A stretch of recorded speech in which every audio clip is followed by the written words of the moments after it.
लेकिन ये जो है ना, ये फ़लसफ़ा और ये फ़िलॉसफ़ी कि आपने जिस तरीके से कहा कि मेरी ज़िंदगी में उतार चढ़ाव आया और मैंने बिना उस उतार चढ़ाव से, जैसे कहते हैं ना कि उसने आपको इम्पैक्ट नहीं किया, अफेक्ट नहीं किया, लेकिन उसके बावजूद जो आप गुजरे, आपकी पिताजी की सबसे पहले मूर्ति तोड़ी गई, आपको बंगले से हटाया गया, आपकी सिक्योरिटी छीन ली गई थी, उसके बावजूद आप इस गठबंधन के साथ, एनडीए के साथ क्यों गए?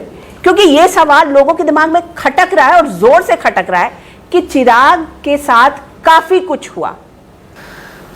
अनुराधा मैम, ऑनेस्टली स्पीकिंग, मेरी लड़ाई मेरे घर के लिए, मेरी सिक्योरिटी के लिए या मेरे एज एन इंडिविजुअल के लिए नहीं है ना।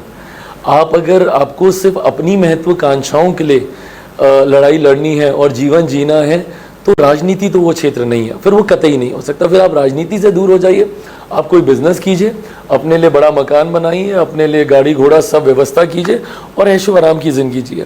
पर अगर आप राजनीतिक क्षेत्र में हैं तो वो समर्पण आपका जनता के लिए होना चाहिए। मैं एक बंगले के लिए नहीं लड़ सकता आज की तारीख में, जहाँ मेरे देश में, मेरे प्रदेश में करोड़ों परिवार बेघर हैं आज की तारीख में। उनकी आवाज़ की चिंता करने की सोच के साथ आप राजनीति में आते हैं। अगर मैं अपने बंगले की लड़ाई में उलझ जाऊंगा तो मेरा बिहार फर्स्ट, बिहारी फर्स्ट की सोच के तो कोई मायने ही नहीं रहते। इसीलिए उस वक्त वो परिस्थितियाँ हुई थी और मैंने उसको सर आंखों पे लिया, क्योंकि मैं नहीं मानता कि मैं एलिजिबल था उस घर पे रहने के लिए। हाँ, जिस तरीके से वो घटना चक्र घटा उससे मुझे शिकायत आज भी है। बेटर कम्युनिकेट किया जा सकता था, जिस तरीके से घर खाली कराया गया वो शिकायत मुझे आज भी है। पर जैसा मैंने कहा, दुख है, मेरी और कोई यादें नहीं है ना, उस घर की हैं। और 34 साल जिस घर में आप रहे, 3 घंटे में आप निकल गए, उस घर को पीछे मुड़कर देखने तक का समय मुझे नहीं दिया गया। तो वो होता है ना, वो लास्ट मेमोरीज आप कैप्चर करते हो किसी जगह की। आप कहीं जाते हैं, देश विदेश आप जाते हैं, आप किसी होटल में भी 4 दिन रुकते हैं तो होटल से भी मोह हो जाता है। मैं तो कहीं जाता हूँ, मैं हर जगह की मैं वीडियोज़ बनाकर मैं रखता हूँ, तो मेरे पास 12 जनपद का कोई वीडियो ही नहीं है, कोई फोटो ही नहीं। मतलब वो जो दिन त्यौहार पे जो खींचे हुए वही हैं।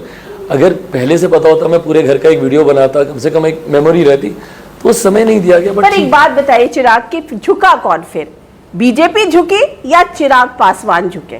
चिराग पासवान ने अपने आप को इतना काबिल किया कि चिराग को साथ रखने की अहमियत महसूस होने लगी।